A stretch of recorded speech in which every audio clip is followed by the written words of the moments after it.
ஊட்டச்சத்து குறைபாட்டினால் மகப்பேறு காலத்தில் தமிழகத்தில் ஆண்டுக்கு 1 லட்சம் பேரில் 73 பேர் உயிரிழப்பதாக சென்னை மருத்துவக் கல்லூரி தலைவர் கனகசபை தெரிவித்தார். உலக ஊட்டச்சத்து வார விழா ஒவ்வொரு ஆண்டும் செப்டம்பர் மாதம் முதல் வாரத்தில் கடைபிடிக்கப்படுகிறது.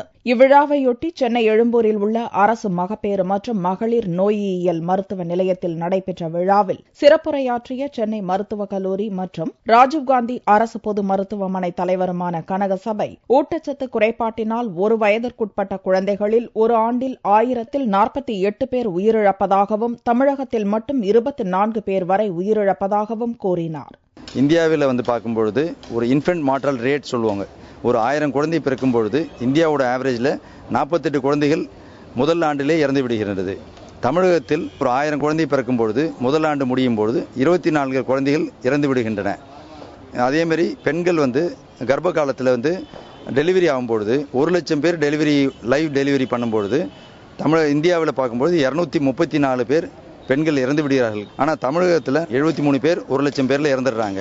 கர்ப்ப காலத்தில் உள்ள பெண்களுக்கும் தாய்மார்களுக்கும் ஊட்டச்சத்து உணவுகளின் முக்கியத்துவம் குறித்தும் அதை எவ்வாறு சரிவிகிதமாக சாப்பிட வேண்டும் எனவும் சென்னை மருத்துவக் கல்லூரி உணவு மேலாளர் மீனாட்சி பஜாஜ் எடுத்துரைத்தார். வில்லுப்பாட்டு மூலமாக ஊட்டச்சத்தின் முக்கியத்துவம் குறித்து தாய்மார்களுக்கு விழிப்புணர்வு ஏற்படுத்தும் நிகழ்ச்சியும் நடந்தது.